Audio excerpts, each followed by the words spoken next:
Former Secretary of State Condoleezza Rice visited the National Press Club to present her memoirs, Extraordinary Ordinary People. The Library Journal describes the book as a personal, multi-generational look into her own and our nation's past. Condoleezza writes about her relationship with her parents and the tumultuous civil rights years in her hometown, Birmingham, Alabama.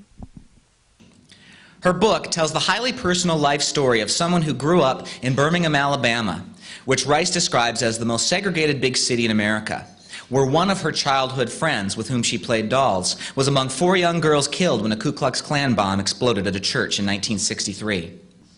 Throughout her book, she pays tribute to her family, especially to her parents, John and Angelina Rice, for building a good learning environment for her, starting by reading stories to her every night until she was able to read herself. She also lived up to her father's hopes. In fact, she says, "For better or worse, the Cleveland Browns are my team."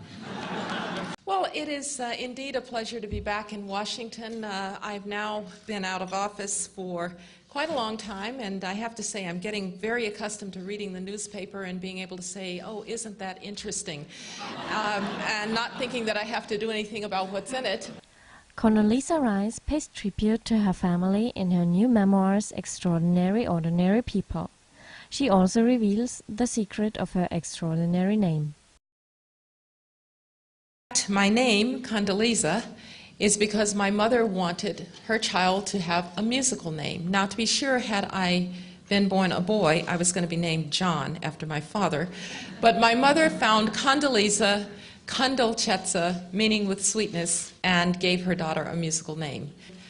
And so these people, who never between them made more than $60,000 in their life, somehow managed, nonetheless, to give me every educational opportunity. As a matter of fact, every opportunity that could be remotely called educational, they gave it to me. And in that way, they were extraordinary.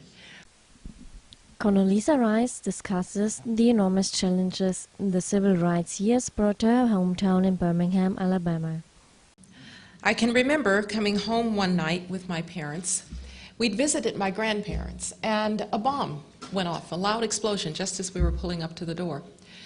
And in those days, you knew what it was, and so we got in the car and we started to drive away, and my mother said to my father, "Where are you going?" And he said, "I'm going to go to the police." And she said, "Why are you going to do that? They probably set it off." That lets you know that for Birmingham citizens, black citizens, there was no law on their side.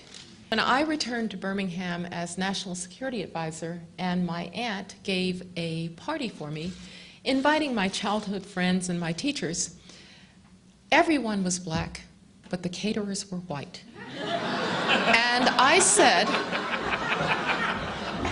to my aunt, "How did you choose the caterers?" She said, "Well, I have a little girl in my school whose mother's starting a catering service. I thought I'd give her a chance." A perfectly logical explanation for Birmingham in 2003. But for the Birmingham that I had known as a child, wholly and completely implausible. For Condoleezza Rice, education is the core element of America's future achievements. I hope that this is also a story that resonates with others, not just about their parents, but about what our country can become and has become. My greatest concern today for our country is that for so many of our kids, when I can look at your zip code and tell whether or not you're going to get a good education, that dream that my grandfather took hold of with both fists and delivered to the next generation and the next generation may seem very, very distant and impossible to grasp. Education for the least of our children is at the core of who we are as Americans, because we are not united by blood or by ethnicity or by nationality. We are not united by religion. We are Muslims and Jews and Protestants and Catholics, and some of us nothing at all, and we're still American. But we are united by that belief that it doesn't matter where you came from, it matters where you're going. If we ever lose the ability to make that true, we will have lost ourselves.